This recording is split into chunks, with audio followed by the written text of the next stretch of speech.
Trust is delicate, a sacred thread that binds hearts and minds in connection. When it's broken, something within us shatters too, leaving behind a hollow ache where faith and security once lived.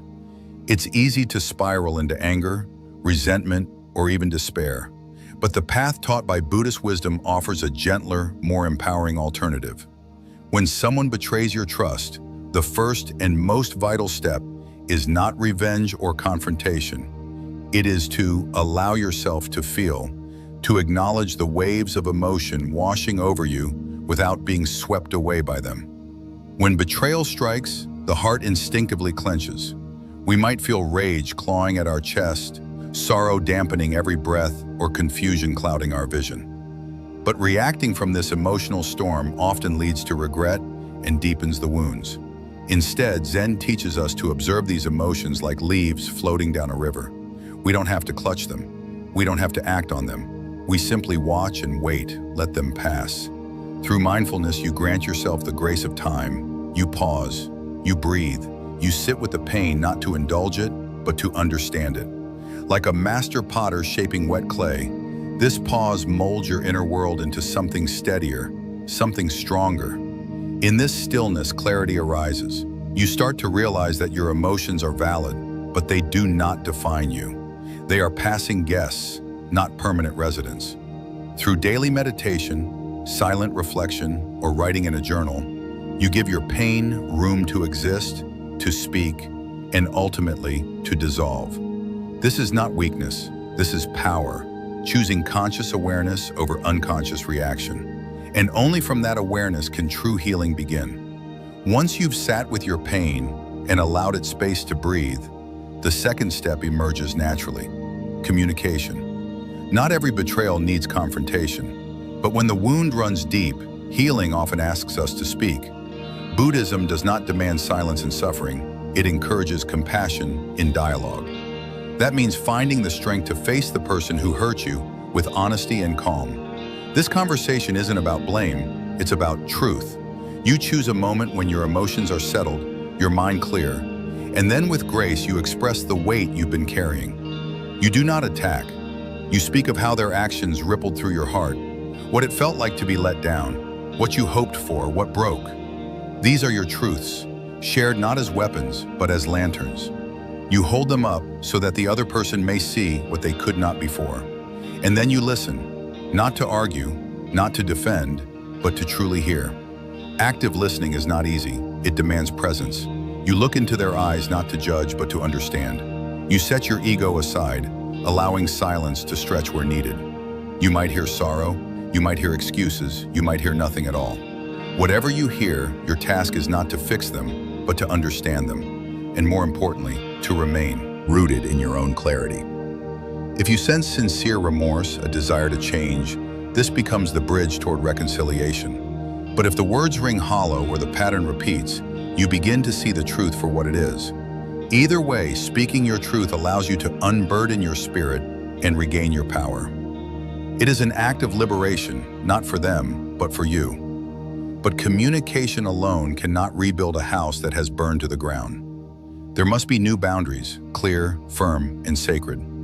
Buddhism teaches us that self-respect is not prideful, it's necessary. Just as we protect our homes from storms, we must protect our hearts from repeated harm. After trust is broken, it's essential to define what is acceptable and what is not. Boundaries are not walls, they are doorways with locks. They do not isolate, they protect. You must decide with full awareness where those locks should be placed. Maybe it means limiting communication. Maybe it means ending certain conversations. Maybe it means not sharing as deeply or as freely as before. Whatever form your boundary takes, it must come from a place of inner knowing, not fear.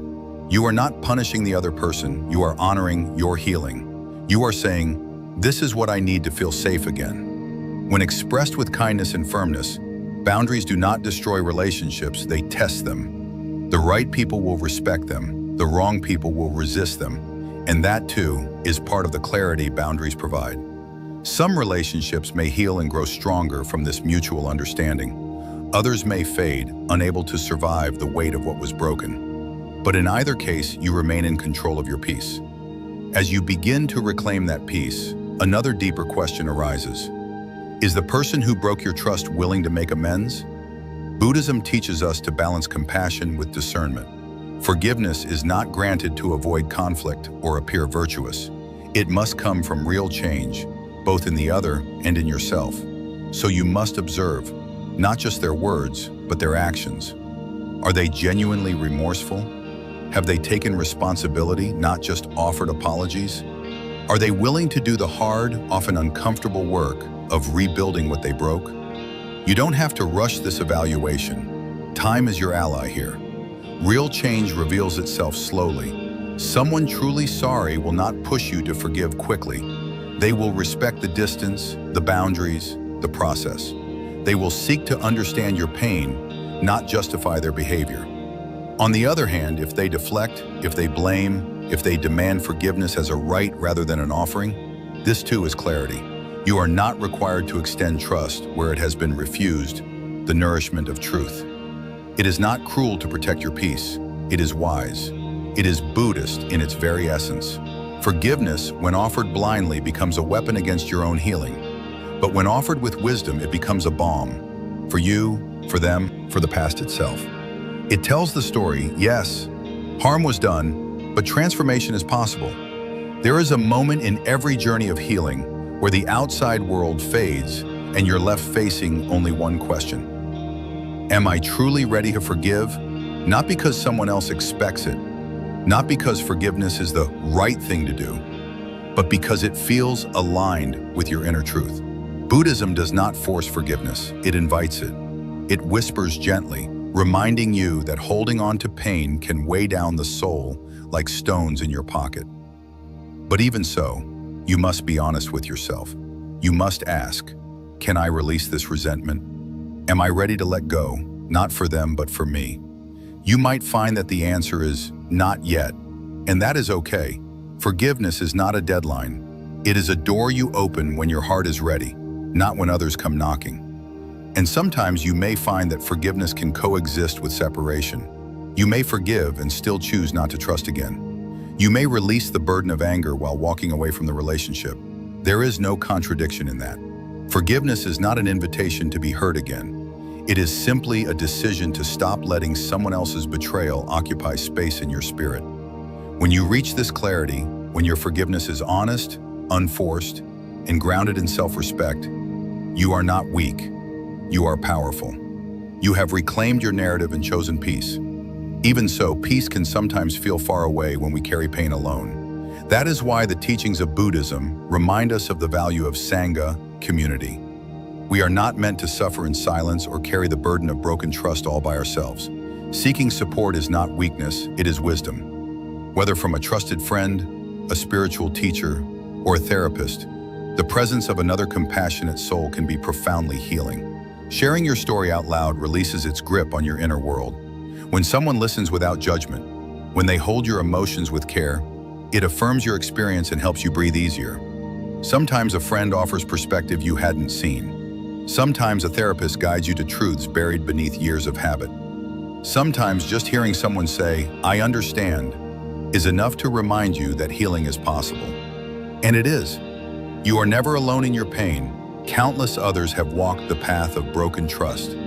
And through sharing, through conversation, through connection, we discover the universal truth. Pain shared is pain halved, so do not hesitate to reach out. Lean into your community. Let them remind you of your strength when you forget it. Let them walk beside you, even for just a while, as you find your way back to wholeness. And along this path of restoration, one step stands quietly yet firmly, taking responsibility for your own actions and reactions. This is not about blaming yourself for what someone else did. It is about shining the light of awareness inward and asking, how did I respond? What did I contribute? What can I learn from this? Buddhism calls us to radical self-honesty, not to punish ourselves, but to evolve. In any relationship, no matter how one-sided the betrayal may seem, we are not without agency. Maybe we ignored warning signs. Maybe we stayed silent when we should have spoken. Maybe we allowed disrespect out of fear of conflict. These truths are not easy to face, but when we do, We step out of the victim narrative and into the role of the wise observer. This is where growth lives. And just as you take responsibility for past missteps, you also reclaim control over future ones.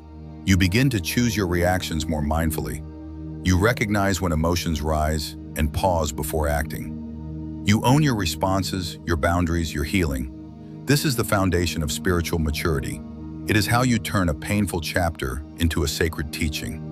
You are not powerless. You never were. But even with this power, there may be days when anger tempts you, when revenge feels sweet and justified, when the fantasy of getting even plays again and again in your mind like a favorite song. These moments are human, they are real, but Buddhism offers a gentle caution. Acting on that revenge only deepens your suffering. It binds you not to justice, but to pain. It continues the cycle instead of breaking it. Seeking revenge might give you a fleeting sense of satisfaction, but it also stains your spirit with the same energy that hurt you in the first place. It turns you into a mirror of the very thing you wish to rise above. So instead, you choose the harder path, the nobler one. You let go, not to excuse the harm, not to pretend it didn't matter, but to say, I will not let your actions define mine. You choose compassion. You choose restraint. You choose peace, not out of weakness, but as an act of profound courage. And when the urge to lash out arises, you redirect that energy inward. You nurture yourself. You meditate. You breathe. You write. You cry. You heal. Revenge belongs to the world of illusions. Healing belongs to the path of awakening. You cannot walk both.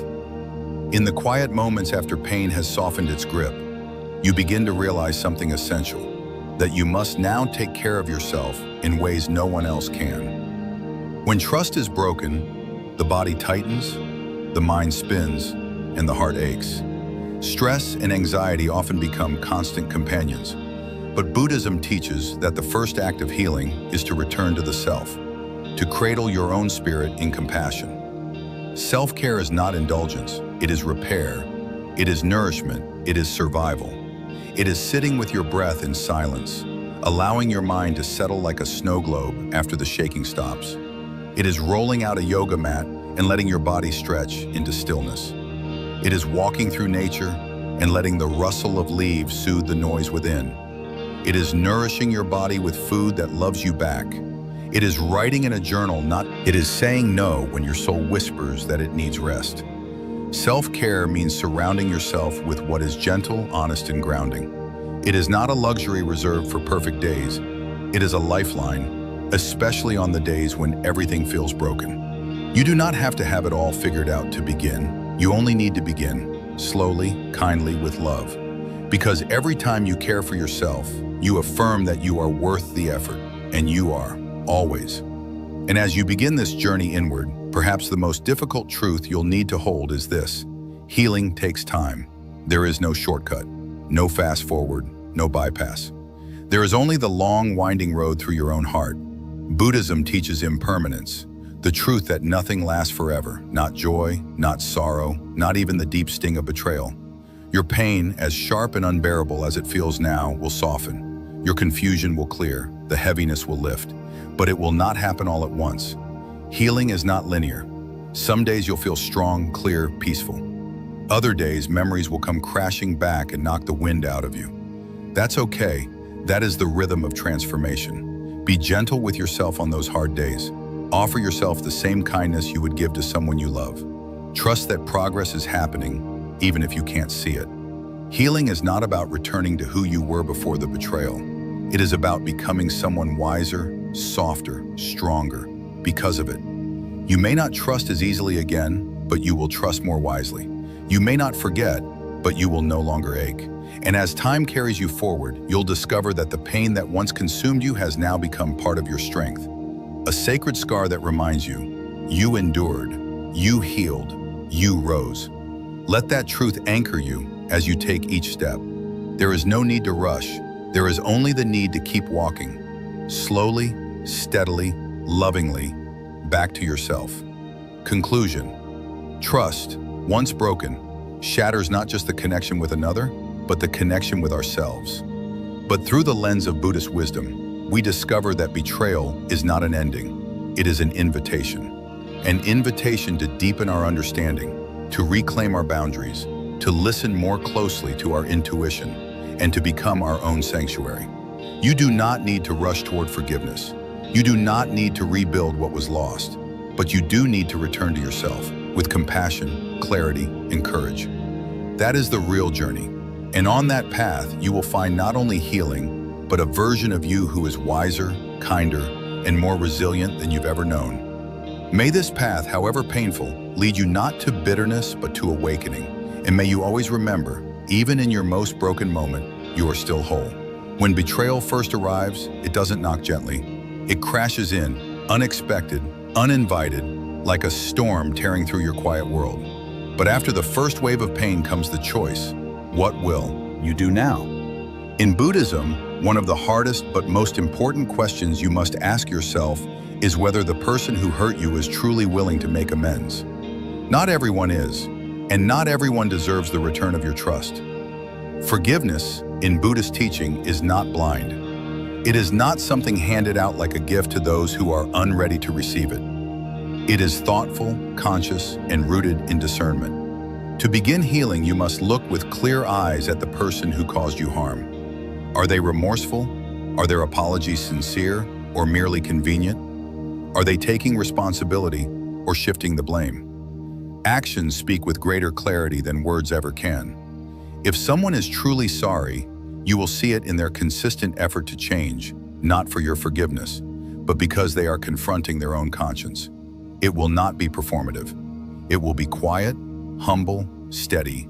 Buddhism invites you to be compassionate but not naive, to offer space for others to grow but not at the expense of your own dignity.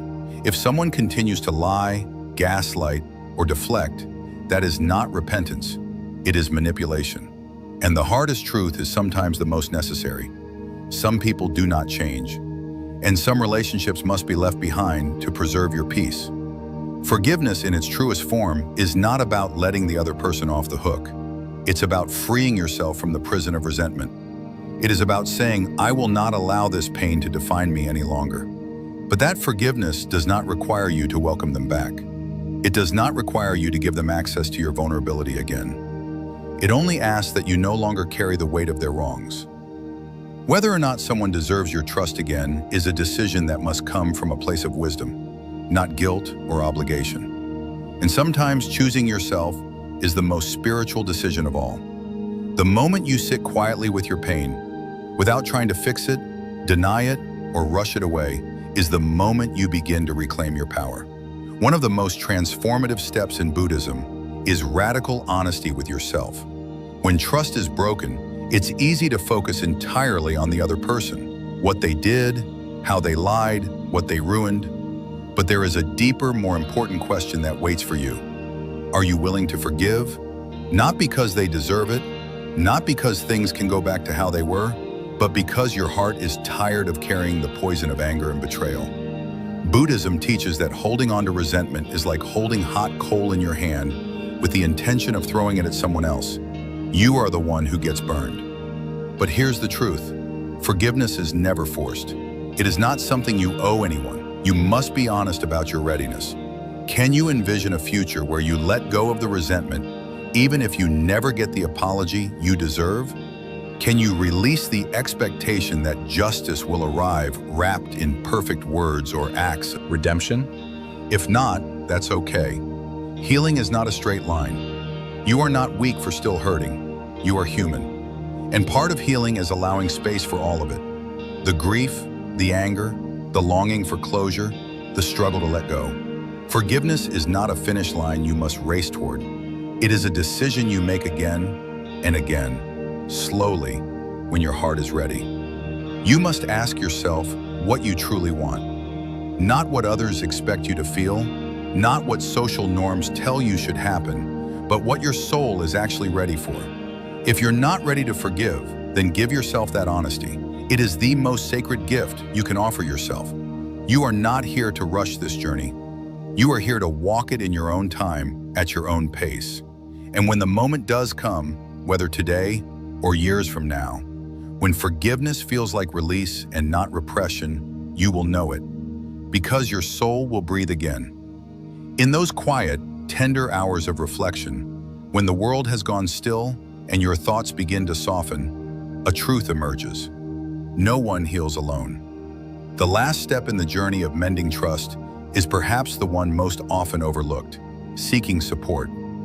Buddhism reminds us that we are not solitary islands, meant to weather every storm in isolation. We are interconnected beings, and healing happens not just within, but through the presence of others. When trust is broken, there is an impulse to retreat, to shut out the world, to shield your aching heart from more pain. But true healing comes when you allow yourself to be seen again, not by everyone, but by someone. A trusted friend who will sit with you in silence without rushing to fix you. The journey through broken trust is never linear. It twists and turns, rising with hope and falling with doubt. But what Buddhism gently teaches us is that the pain of betrayal, as deep as it may cut, is not the end. It is the beginning of a powerful inner transformation. When someone breaks your trust, it's natural to feel anger, confusion, and grief. But within this chaos lies an invitation, not to become harder, colder, or indifferent, but to become more awake, more present, and more compassionate toward yourself and the lessons life wants you to learn. Buddhist wisdom reminds us that suffering is an inseparable part of human existence. It doesn't promise a life free from betrayal or heartbreak, but it offers a path to meet those moments with clarity, dignity, and wisdom. You were never meant to be immune to pain, but you were always capable of rising through it. When you choose not to react impulsively, but to sit with your feelings, to observe them, to breathe through them, you reclaim your power. You realize that while you may not control what others do, you always have control over how you respond. There is something sacred in the space between being hurt and deciding what to do next. That space is your temple. It is there that self-awareness blooms. It is there you begin to understand that your worth was never defined by how others treated you. That someone's betrayal is a reflection of their choices, not a verdict on your value. And the most courageous thing you can do in the face of such pain is to turn inward and heal with grace. Forgiveness too is part of this process, but it is not a command. It is not a forced act done for the sake of appearing virtuous. It is a liberation you offer yourself when you're ready. When you realize that carrying anger and resentment only chains you to the past, forgiveness becomes not about excusing the harm, but about freeing yourself from it. Forgiveness doesn't mean forgetting, nor does it mean welcoming someone back into your life unconditionally. It simply means choosing peace over bitterness, clarity over chaos. You are not weak for being hurt. You are not naive for having trusted. You are human, and trusting others is one of the most beautiful acts of faith we can offer. But now you know that trust must come with boundaries, that love must come with self-respect, that your peace must always be guarded like a sacred flame, tended carefully with intention and care. The person who broke your trust may never apologize. They may never acknowledge the pain they caused, but that doesn't mean your healing depends on them. In fact, your healing was never about them.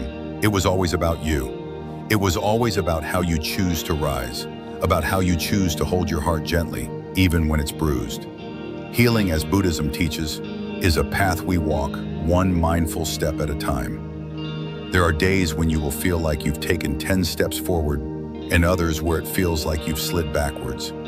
That is okay. That is part of it. The only thing that matters is that you keep walking. Lean on those who love you, seek the presence of those who uplift you. Speak your truth without shame. Set boundaries with conviction and compassion. Surround yourself with peace, with music, with silence, with the simple joy of being alive. Remind yourself that no betrayal, no matter how painful, has the power to define your future unless you let it. You are not broken. You are breaking open, like the lotus, which blooms most beautifully in the mud. And in that blooming, you become something wiser, something softer, something stronger. You become the version of yourself that trusts again, but this time with discernment. That loves again, but this time without losing yourself. That walks this world not untouched by sorrow, but fully awake, fully grounded, and unshakably at peace. This is the gift that Buddhist wisdom offers. And so as you move forward from this place, carry this truth with you. You are not here to be broken by the world. You are here to become whole within it. One breath at a time, you've survived the storm. Now it's time to rebuild, stronger, wiser, and more beautifully than ever before. Zen, awakening.